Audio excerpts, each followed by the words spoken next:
those to build the business that paid for that. That is the 6th fastest convertible in the world at the time I owned it, the Aston Martin V12 Vantage S. Why do I like entrepreneurship and software? Because I've been able to live a fantastic life. I grew up in a very poor town with not a lot going on in upstate New York, and because of technology, I've been able to radically improve the quality of my life, including during COVID. That was the backyard, more or less, where I lived at the lovely Marina Del Rey. So it still sucked, but at least there was the beach. Okay, so why I love technology. I'm going to play for you. Actually, hold on just a second. I'm playing you a video. So I have a daughter who's nonverbal autistic. She had 4 brain surgeries by age 2. Her pediatrician wasn't sure she would live till age 3, and she turned 8 this year. And I love that. That's a fucking miracle.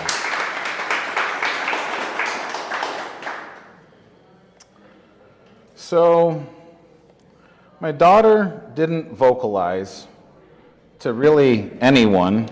Well, so she started becoming nonverbal, and she started having seizures. She's having 40 seizures a day. And I don't know if we won't be able to hear it, and it might cut off a little bit, but she's actually vocalizing to me. My daughter hasn't used her voice in 5 years. I can't tell you how special this is to me. But one of the most powerful motivators, I think, in society is parents who care about their children. And because of my daughter's experience, if you'd like, there's a giant QR code, or you can go to ainsleychat.com. And I generally have a little bit better composure than this. My daughter gets me a little choked up at times, and this is kind of a big deal. So, reason why this is a big deal is there's about 18 million nonverbal autistic children in this country, and a lot of them don't have parents that have access to the insurance that my daughter had. And even if they do, the 4-pound tablet she used to communicate was 10% of her body weight. So you're 40 pounds, so imagine 10% of your body weight to carry around just to be able to vocalize. This software, which is available for free to everyone right now, and the social media site that it's connected with, where people can discuss and collaborate and whatever, are all available right now. There's software on there. What it will do is it'll read your facial expression and prompt words that you and phrases you might want to say based off of what your facial expression is. So for a kid that's having a hard time articulating their emotions, but does have facial expressions, this is the ability to be able to communicate without having to learn to read and write first, basically. So it's a huge deal. This is being released under a Careware license, which I invented, so I hope it works and I hope it sticks. Oh, Brandon, I have to pick on you. Would you like to come up and, anyway, well, just look at, so Brandon built the core technology for Ainsley Chat. So round of applause for Brandon. And part of what I adore about Brandon, there's 2 things in particular. One, he wants to stay in Las Vegas. I love Las Vegas. I don't want to leave. I've never found somewhere I've loved this much. I want it to be a great place. He thinks we need tech jobs here. So it's the perfect place for me to be building a hyper technology company working to serve 1,000 companies and be the technology partner on 1,000 startups or new businesses or existing businesses for that matter. Ainsley Chat is a really unique example of taking a real problem out there. Children can't communicate. There's also adults that end up having nerve damage.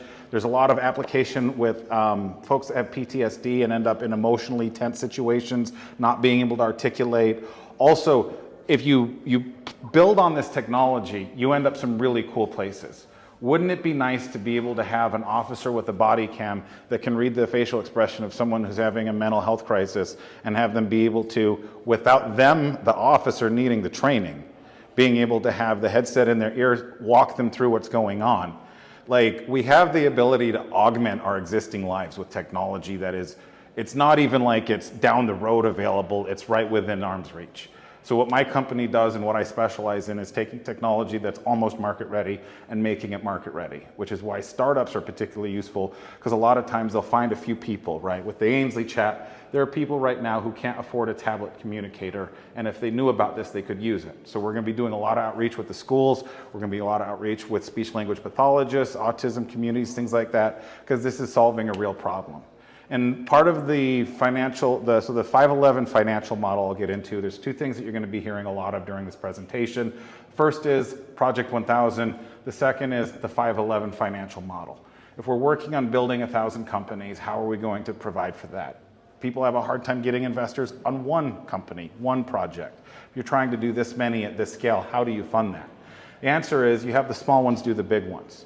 But with the way that these sort of rapid launch approaches work, you're taking the technology directly to people who are getting the most out of it right now, which means a lot of the challenges you have in starting a business with getting customers, getting adopters, getting feedback, you already have what Jeffrey Moore would call the pragmatist in pain, someone who's already struggling. So, discussion question. Why does no one bootstrap a unicorn? By the way, I used AI to make that unicorn. I wanted it to be a black unicorn with a silver horn. This is what it got. There's another image that I like more. But raise your hand if before you came in here you knew that the definition of a unicorn was a company worth more than $1 billion. Excellent. What is a decacorn? Exactly, worth more than 10 billion. So, these are what Silicon Valley investors are looking for. They want to put $1 million into something and have it be worth 100 million, a billion, $10 billion later. Who wouldn't? But when you're doing large things, you think we need a lot of resources, don't we? And you do need resources. Usually the resource we're thinking about is cash. I need investors. I need to give me some money. But a lot of times we don't even hear discussions. I love Kurt. He's a good friend of mine. He talks about who's got my money. He talks like you've always got to be raising investor money. I am at the other end of the spectrum on that with the way that I've been doing things. I found it's easier to get money from customers.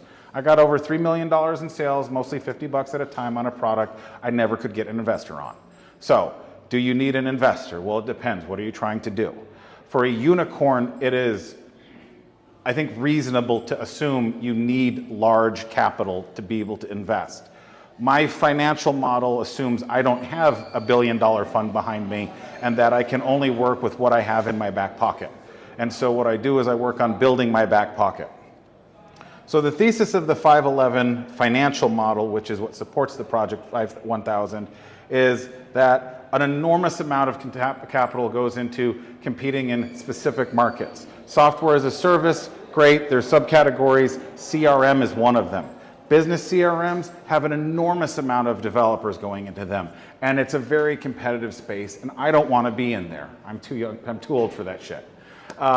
We have, well, so I'll keep going through, okay. BigTB is able to deploy high-value technology to otherwise underserved markets. So we did a product recently for a haircut app, CutNet. People here, some of you I'm sure have heard of Ivan with CutNet. They couldn't afford to hire development.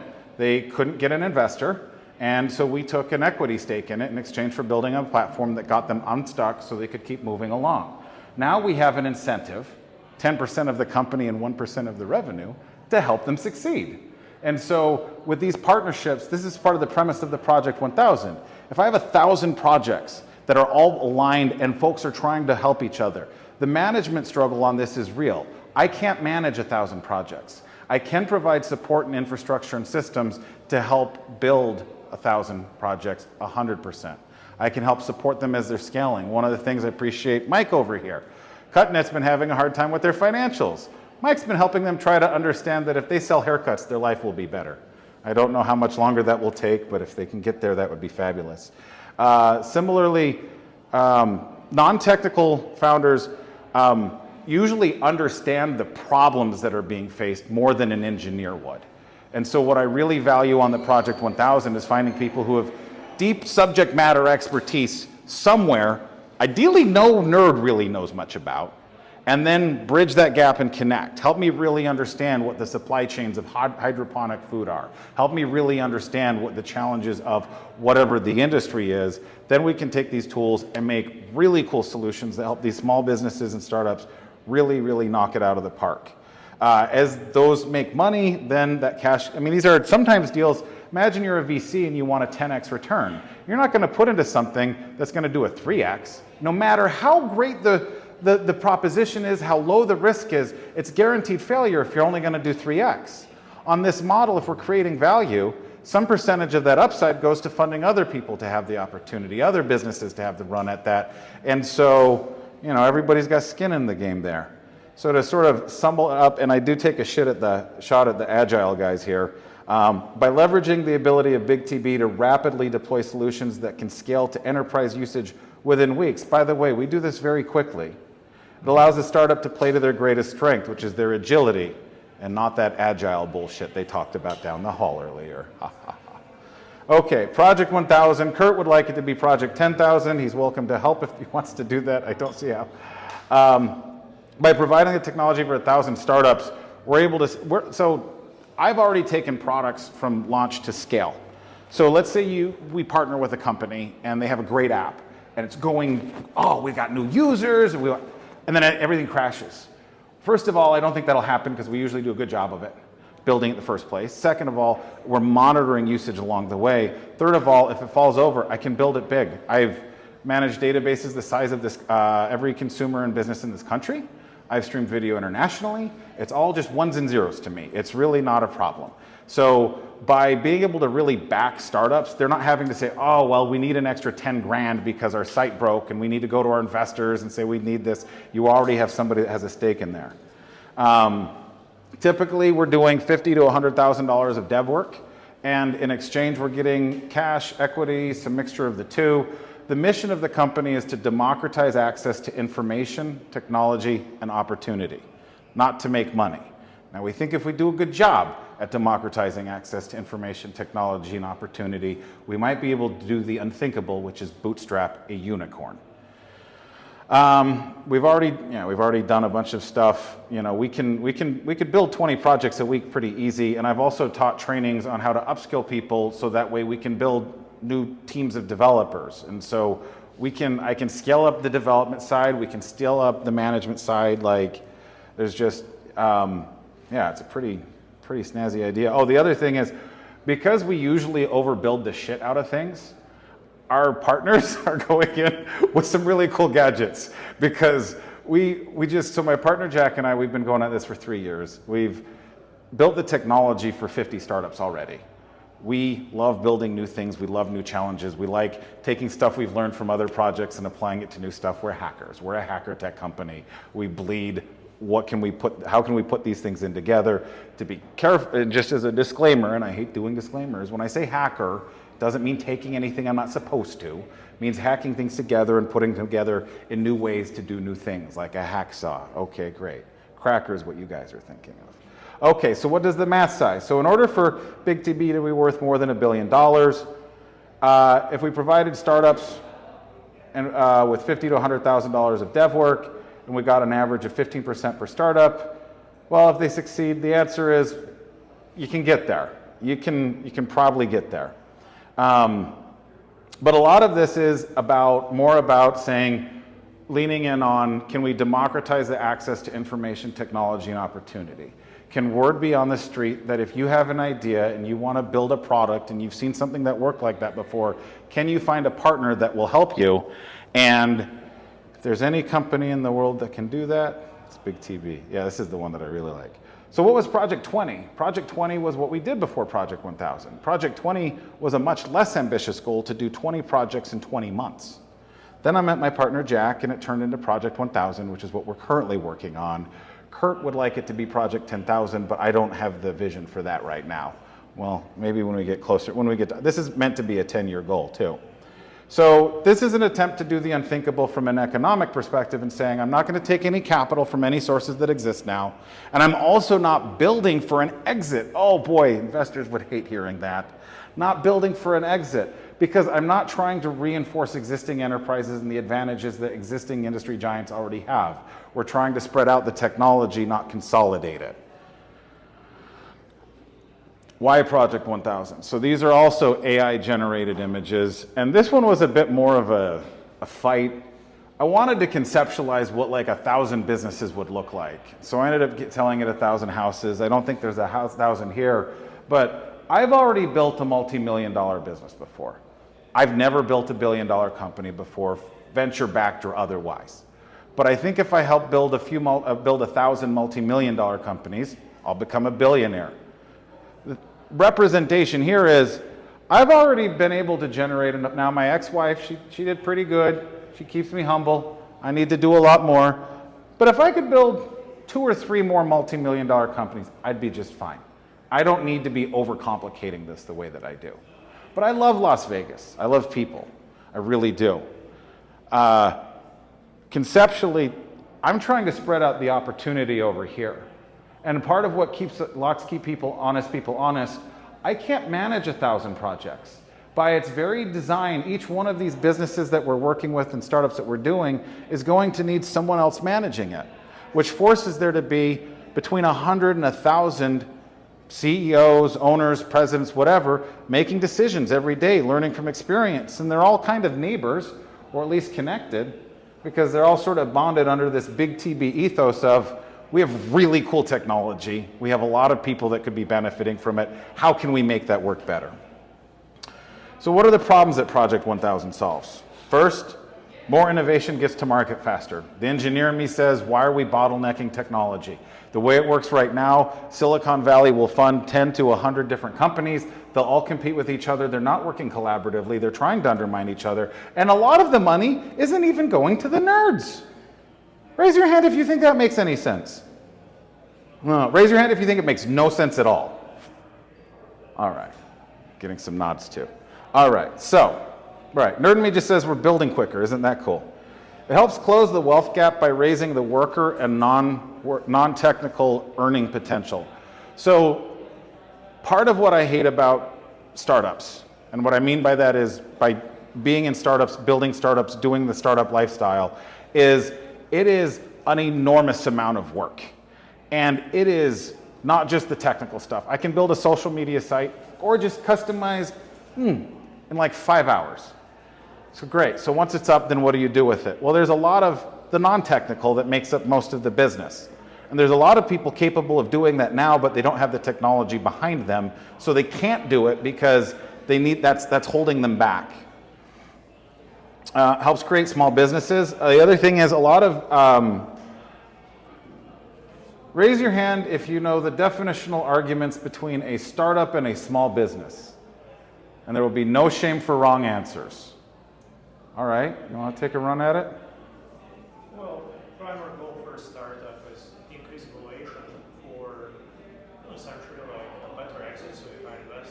The goal of the company to increase market cap and have a clear exit. Small business does not have a goal in mind. It might have a goal of being profitable, being charitable, or whatever it takes for businesses to do. So different goals and businesses have in mind for a startup and small business. Yes, so I'm going to rephrase what you said back a little bit. So, small business is trying to make money. A startup's trying to grow at a crazy rate to drive good valuation so that there's a big exit at some point in the future. And it's almost the same amount of work in some ways to run a small business as it is to do almost nothing. A startup, on the other hand, will kick your ass every day because you've always got metrics that might be impossible to reach, and that is your existential existence every day. People, going back to like the Project 1000 like houses, right? Small businesses, that's a good lifestyle. You got some customers, you talk to them, you go home, you kiss your wife, you kiss your husband, kiss your dog, whatever you do. It's not the same kind of stress. And I think one of the things that Las Vegas is uniquely equipped to do is be a hub or be a home for innovative small businesses. So small businesses also don't have the same capital requirements. They don't have the same, you don't have to be at like the top of your game. I had a company doing $500,000 a year that was competing with a company that did $500 million a year, and I was so intimidating, they sued me and lost. Also, the Project 1000 helps me and my partner try to build $1 billion company. So we are not doing this all for altruism. So how does it work? Some of you have heard of Project 1000, and I've talked about it. Does anybody here want to explain part of how it works? If you've never met me before, this probably won't work so well, but Mikey, do you want to take a grab at it? I'll take a stab at it. All right, let's. I mean, I like the diagram because it shows a lot of lines to particular points, and let's say those points were businesses. Those lines, for me, show a symbolism to synergies between those businesses. I think Yeah. that's the main strength of Project And this was also AI generated, but then I made a copy of it and I flipped it, so that's why it's symmetrical. But yeah, so if you think about it, right, so one of the things, I had another slide, it was less serious. I asked AI, how do you eat an elephant, or something like that. And it had two really great pictures of an elephant, but this presentation is a little more formal, a little more serious. But there's certain tasks that are just by their very nature, how do you even begin to approach them? And so from BigTB's perspective, how do we provide the support for 1,000 companies, right? So if we're saying we can do this, how do we do that? One of the ways we do that is we're pretty organized with the way we do our development, our tech stack, the way we have our hardware set up. So this way, if someone says, hey, great, I want to do a two-sided marketplace, I want to do a real estate, I want to do a crypto-based Uber, I want to do a whatever, we already have the systems and infrastructure in place to build and support those. In addition to that, we have some marketing experience, some marketing expertise. I have an interesting network. I actually, as of recently, have not one, but 2 LinkedIn accounts. I had one and had great connections, including the CEO of Logitech. Yeah, you can look it up. It's a first-degree connection. Don't fake that shit. Anyway, the part of the excitement with Project 1000 is I was a startup coach at an accelerator in the East Coast. And one of the coolest things I saw was there were 6 startup teams in a room all working on their stuff whenever we were running a session. Now, I was volunteering at that because I adore the person that was running it. I think the world of her. She did a lot for the community. I wanted to support that effort. So on Saturdays or Sundays, I forget what it was some weekend time, I would go there and I would talk to these startups, and they wouldn't take my advice, believe it or not. Not all the time. They thought they did sometimes, but they would. That's fine, that's fine. But I was there, I'm like, look, it's your startup. You want to run it to the ground, that's your right. I'm here to help my friend. So I did give a lot of, they really did take a lot of it, but what I thought is I said, what if I was in this environment, but instead of these being independent projects, if they were all working together? If these were teams that I was helping run and they were taking advantage of the fact that I have expertise in this, there's very few people in the world who have bootstrapped a multi-million-dollar company by putting $1,000 on a credit card. I'm one of them. My opinions are based off of some interesting perspectives you might not get elsewhere. Now, I bought an Aston Martin at 34 and I drove it from DC to LA. Most people that buy an exotic car do not put over 2,000 miles on it on a road trip. Why do I bring all of this up? Point is, I live a particular type of life. And if you're someone trying to build a project, I have a level of being able to sink my teeth into things most people don't. Simply put, I have more drive and determination when I'm really, is this a good thing? I don't know. Is it healthy? I don't know. It is good for my career. I like that about it. And it allows my partner to tap into my strengths. And that's why I say, look, so the Aston Martin, beautiful car, sold for $250,000 new. I bought it used, $140K. Pretty ridiculous price for a car, but it was also the 6th fastest convertible in the world at the time. So I guess you have to pay if you want to have that kind of luxury. 14 miles a gallon, and the oil changes were $6,000. $1,000 a tire, $1,000 a tire, and the brakes, 25 grand an axle. I never had to do those, but those oil changes would hurt a little. Yeah, for a car that gets 12 miles a gallon. Why do people buy these? Because they're fun. They're just so fun. But in order for me to drive that Aston Martin, there had to be a team of engineers and mechanics and designers that created that. I never could have created that myself, not in my entire lifetime. With whatever resources I had, I couldn't do it. So imagine if we could take the best of all of the resources that we have, or maybe not even the best. Just, I guess, imagine some of the people that built that car were just putting in an adequate effort. Might not have been overkill in it. What would the aggregate community look like? We know businesses are connected. They share customers, vendors, they share a community. We see down at Fremont Street, a bunch of the casinos pull together to make the Fremont Street experience happen. They put on concerts and stuff to drive traffic down there because it's good for all of them. So we already operate in these interdependent ways. So what if that was more structured? Okay, so this is a picture of an incubator, and I thought it was adorable. So raise your hand if in the context of startups you know what an incubator is. All right. Chris, what's an incubator?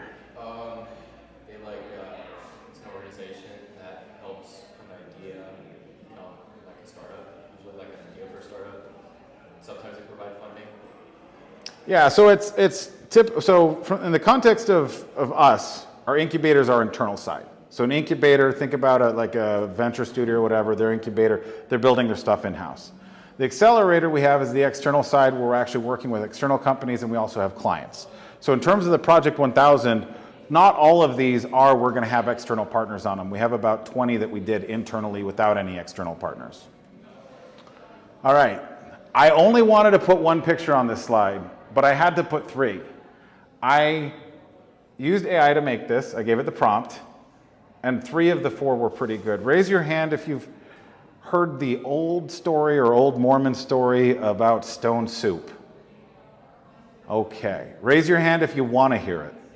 Gonna hear it anyway, but we just know who wants it now. All right, great. So there's these 2 guys, they're in this town, and they're like, oh man, I wish I had some soup, I'm hungry, as we all feel sometimes. So we'll make stone soup. So what do? They got the pot going, they had no veggies, nothing.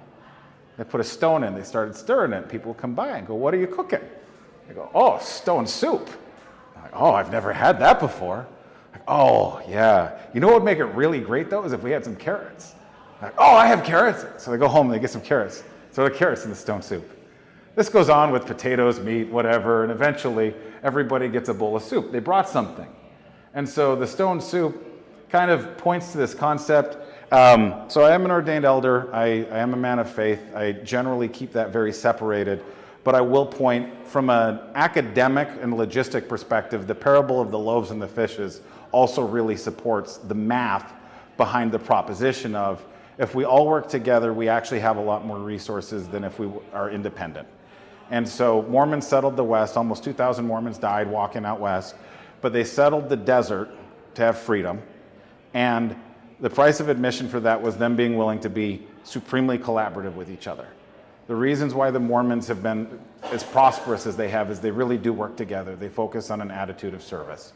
My covenants I've made put me at a lot of the reason for the Project 1000 and the impetus behind it is me trying to make good on my obligations and my covenants, saying I want to make the world a better place for people and meet them where they're at. You know, Mormons will knock on your door and say, you want to be a Mormon? But also, like, you know, I view everybody as my brother and sister until proven otherwise. So, using this same sort of analogy of the stone soup, BigTB is providing a number of resources. And what we're asking for in terms of the carrots and the whatever else is we're saying, what do you know about industries that you're in that either is obvious and nobody's capitalized on, or is not obvious and you want to share and do a product? You know, I only have 168 hours a week. Same thing with my partner, Jack. If we have 1,000 projects we're working on and we have the right partners, and they're even working 1 hour each on it, now we have 1,000 extra hours going towards working on building our project, our company, our dream, our the black unicorn with the silver horn. So at this point, I love talking. I'm a heavy extrovert. I'm into it. Someone asked if I was nervous. No, I was him even. So I am going to take a brief pause though here and say, does anybody have any questions, or is there anywhere you'd like to see me go with this? Yes. How much was the insurance on your S? Oh boy, I don't even recall. The payment was $2,400 a month though, in case you're wondering about that. And if you're doing, I also got a ticket from Officer Goodspeed of the Fairfax County Police Department. Any other questions? Oh, yes. Should all businesses be set up on the premise of the exit? So that is a question I wish people asked more. So the question, for anyone who didn't hear it, should all businesses be premised on an exit? I would say, so my first question, whenever I get any question in my internal dialogue is, what are we solving for, right? And do I understand the question? So if you want an exit, you should be thinking about that from minute one. If you want to make a bunch of money, build your business to make you a bunch of money. So, and if you're building for an exit, it's going to mean what you're basically doing is saying there's 5 or 10 companies out there that might want to buy my technology. So for example, I'll talk about the Ainsley Chat Tech. There's a company called Tobii Dynavox. They offer alternative communication devices. Yeah. the technology that is there is actually pretty interesting in a lot of use cases. Brandon and I don't want it to be acquired though, I don't think. We just really like the idea of it being passed around, letting people have it. If it makes some money, great. So, you know, if you're looking for an exit, yeah, absolutely for minute one. Other than that, just try to do things that make sense. And then also, like, if you're looking for an investor, one of the things too that I've heard a lot about with a lot of times startups don't know if they're a startup or a small business, right? Small business, think lifestyle business, the guy owns the cleaner, the guy that owns a laundromat, guy, gal, whoever, whatever, they have this business, they spend maybe 10 hours a week managing it, they make $150K a year, they contribute to the community, and that's about that. That's a much lower stakes game than a true startup. And if you're going for like that model, I think it's easy to confuse the two. I think a part of what's interesting about Project 1000 is we're able to take a lot of the technologies you might use in the startup space and bring that to a small business and say, I just want you to be a really resilient small business. And I think Las Vegas is a better place than anywhere I've ever lived for being able to sort of accommodate all of these different markets. We've got a lot of different services and products out here. So yeah, any other questions? The other, you said answering chat and then different communication. The one you said right after. Tobii Dynavox. What is that? Tobii Dynavox. What's that about? So they're a company that manufactures tablets and sell them for $4,000, something like that. And usually the insurance pays for it. So they, like in that space, there's a whole industry that makes medical devices, and it's probably durable medical equipment, DME, just to sell to insurance. What that means is if you do not have insurance or you're not privately paying, you do not get that advancement in technology. My company's mission is to democratize access to information technology and opportunity, so that's a natural enemy for me. That's what I'm built to say, no. Especially because, like, just the engineer in me. I publicly am skeptical at best on climate change. However, we have a lot of electronic devices we could be reusing. I'm not against being good for the environment. As an engineer, I'm pro using efficient resources. We have kids out there right now that cannot talk to their parents. There's a phone right there, and if they could just type in ainsleychat.com, they would have an alternative communication device. That is exciting to me. I can get my partner behind that. It's harder to get behind, we're gonna get acquired by Merck and blah, like, no, it's just, it doesn't vibe for me. So, how I'm understanding this, so Project 1000, 1,000 startups, but how do you scale with the technology stack? Like, are you able to build things which you are able to reuse so that you are able to do that? So I think the timeline you were thinking is 10 years? Yeah, to do 1,000 over 10 years. Yeah. And I'm expecting to be like this. We're in year 3 now, we've done 50. I'm expecting next year maybe we do 100. But how do you, like, are you building technology stack which you can reuse? So let's say one example you gave was the haircut app, right? Yeah. Now, are you able to reuse the pieces, and that's how you are able to scale into things? I work with a lot of open source tech. Open source tech is light years ahead of anything you would sit down and code yourself at this point. And so for a lot of, that's a part of the opportunity is, well, to kind of go back in time a little bit, raise your hand if you know what did I talk about freeware, shareware versus careware? No. You remember freeware, shareware? Yeah. You want to tell us what it was? Open source foundation promote to people sharing stuff. Yeah. So like in the 90s, there was this huge hacker culture of just coding stuff and sharing it. I made this cool app, here's this, just pass it around. The internet was garbage, it was modems, it was a lot of times handing out discs. We wish a CD-ROM, and Lord help us, a DVD. That would be spectacular. So that was during that time period. There'd also be shareware. So you use the app, and if you like it, you're supposed to send $10 to their PO box. There wasn't really Bitcoin then. There wasn't, no Cash App Me, that kind of stuff. So when we take a look at like the way the Ainsley Chat's working, that's released under what I've created as a careware license. I don't know if it's a real thing or not. I wrote an article about it. I posted it on LinkedIn. No one's called bullshit yet. Okay, fine. Premise here is use it, please. By all means, use this great technology. If you can talk to your kid can talk to the world, the doctors, hallelujah, that's a miracle. My daughter's alive, that's a miracle. The least I can do is try to be a helpful guy. Cool. But under careware, even if you just, maybe you don't use it, but you like it and you want to encourage that type of stuff, go ahead and join our support group. So on the ainsleychat.com, you can sign up for a supporter group where you don't have to have a child with autism, you don't have to anything, you could just want to support the community, and it allows an economic vehicle to fund this, because most of the expense, ongoing expense, is the hosting, and with the way we build, the hosting is nearly non-existent. We have really good hosting, like compute technology now is incredible, just breathtaking compared to where it was 20 years ago when I started playing with things. So, but we as humans haven't evolved a whole hell of a lot. And we want basic things, food, shelter, you know, we have our vices and whatnot. So the ability to radically improve people's lives using relatively simple, by today's standards, technology, today's standards versus 10 years ago, like we're past Star Trek now. Like the phones that we have, the services that we have, like there's some I'd love a phaser. I've made this joke before, I'm not joking, I'd love a phaser.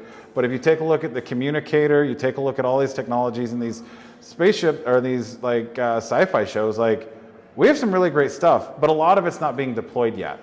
And so that's where a lot of this, so I did a, part of the challenge with Project 1000 would be, how do you have enough development resources to do it?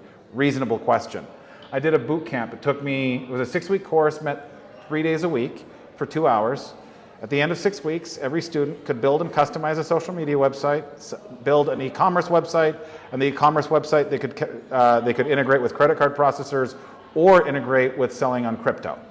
So if I can do that in 6 weeks, I believe I can scale up teams as big as we need to get. Yes. Aside from open source technology, which I think is a really great benefit that Project 1000 has, there are, according to a 2-minute Google search about 2 minutes ago, there are about 72,000 startups in the US at this given moment. And about 80 to 90% of them are projected to fail, meaning there At is least. absolutely there's a need for Project 1000. But how does Project 1000, aside from open source technology, exactly come into play to help those businesses that proves like your revenue share, like 10%, more than worth it? Perfect. We'll get to that. Project 1000 in Las Vegas. All right. Okay, perfect. Yeah, so we've got 2 slides left. So Project 1000 at a global, like I do have customers. We've got at this point about 20, 30 customers spread out, but mostly in the US, maybe even exclusively in the US. Part of the challenge is finding the right communities. I've been involved in the startup community in the DC area, and it sucks. I like the people there, just culturally. Most of the folks that live in Northern Virginia have cushy government or government contractor jobs, and they really don't want to risk their life savings and their lifestyle on trying to chase a dream. So they're just not a very inspiring people. Great place to raise a family, fine. I'm sure the schools are fabulous. I'm glad my daughter's going to school there, but not startup culture. I went to LA. Wasn't for me, and if there was a good startup culture there, I couldn't find it.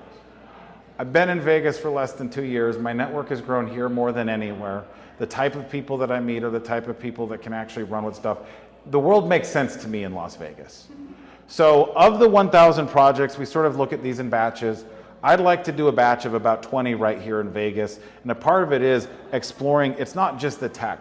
Most of what I do with startups isn't building their platform.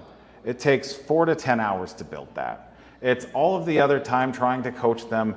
I make this joke. So, and I normally say this as the beginning, but since I'm going to start being a little bit rough, I have nothing but love in my heart for all startups and small businesses, and I want them all to succeed. Unfortunately, the world is harsh, and sometimes they need to hear things that are unpleasant. So I talk to it, sometimes I say it's like I've got a 2-year-old toddler that keeps wanting to drown itself, and I have to keep pulling it away from the pool, right? Sometimes there's just these challenges startups have where they're making their lives more complicated than it has to be. So rolling back to I have bootstrapped a multi-million-dollar company. I got offered in 2016, I got offered $5 million for a company I built from scratch. That happened. So I didn't get offered 50 million, and companies at those phases have different problems.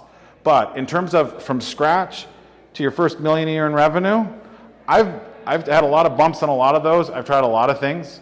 I spent a lot of money on R&D, and what ends up happening is over time, and also through coaching a lot of startups, I've gotten a lot of perspectives on industries I otherwise would have like no expertise in. In fact, that's become one of my favorite things about Project 1000 is I get to learn about that. So I have a high IQ, which broadly speaking means I pick things up quickly. I'm really intrigued in new industries, new things, new whatever.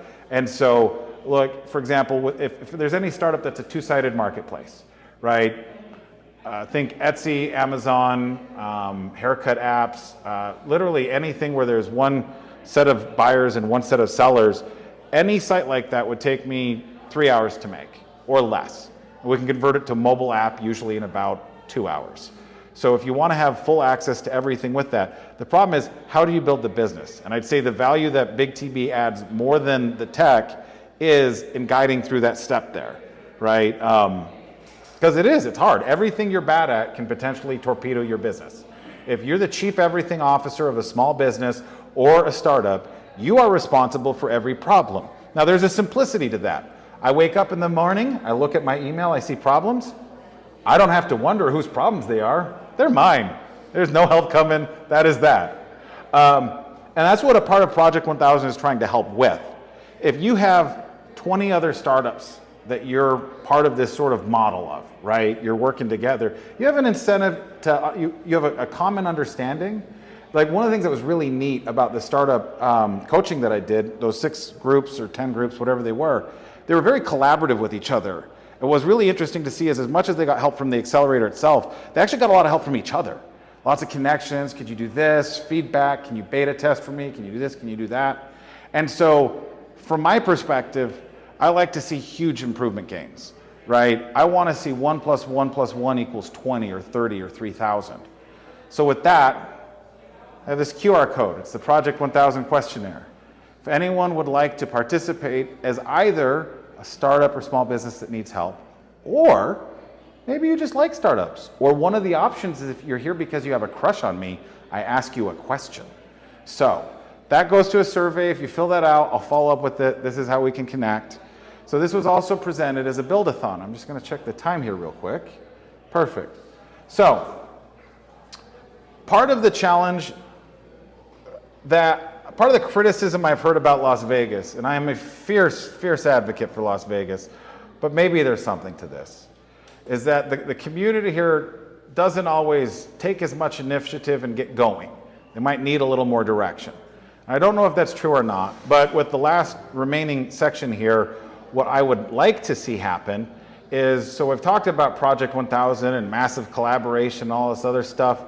I'd like to see us, so we can break up into like groups and chat with each other about things, or I can just do Q&A, or we can do whatever. But the idea is for this to be a working session. So if you want to brainstorm an idea, you want to kick something around, great, we can do that. But before we switch to that, if you have a startup that you would like to talk to someone about, raise your hand. Interesting. If you would like to hear about someone's startup and give them feedback, raise your hand. Okay, all right. If you have a question for me and think we should do some Q&A, raise your hand. All right. Oh. Yes. Okay, great. All right. Well, I'm going to call it. So any last questions, last thoughts, thumbs up, thumbs down? This is great, this is terrible. Just a quick question. Have you been involved with Techstars Startup Weekends? No. Are you familiar with them? Only barely. Okay. Yeah, I mean, they've had them here, they've had them online during COVID. It was really fun. I participated in 2019, I guess. And it's just a 72-hour weekend. You know, they have probably like 50, 100 people come, and anybody that's got an idea. Yeah. Whether, you might be a business person or finance or a developer or just a marketer or whatever.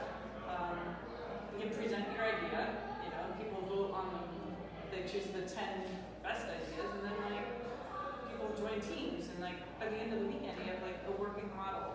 So it's been around for quite a while. It's global, and yeah, easy to poach startup people who are getting into this if they, because a lot of times things will come out of that weekend but not go beyond that. Yeah. Yeah, happy to help connect here somehow. Yeah, it'd be great. So part of when I talked to Josh Levitt about this, part of it is that, okay, great, so people get excited, they come out and they do stuff, but then where does that go? And so I'm hoping to do this on a regular basis and be able to do show and tell. So this was sort of the introduction, here's what's going on, here's what we're up to. In future sessions, be like, hey look, here's this product, here's what we're working on here, and what do you guys have going on? Because I think Las Vegas is well positioned to be able to support a lot of new businesses, startups or otherwise. And if we want to live in that world, we're going to have to start really showing excellence. Thing is, people love Vegas. Just the brand of Vegas is fabulous. And if folks start seeing a lot more about, oh, this happened in Vegas, this startup came from Vegas, we saw these things. I personally cringe a little anytime I hear someone say we want to be like Silicon Valley or whatever. I think Vegas can be something light years ahead of what Silicon Valley was. Silicon Valley did a tremendous job of consolidating internet technology power into a very specific area code, and that's never going to end well. One of the things that was really exciting about the internet in the early days was just how much it was open. There's a lot of open discussion, a lot of people just sharing code, sharing work, a lot of collaboration. And a lot of that collaborative joy got sucked out of the internet over the last while here. And well, I'm a big enough deal where I can have an impact and maybe make it a better place. So thank you so much, everyone, for coming out. Clapping for myself.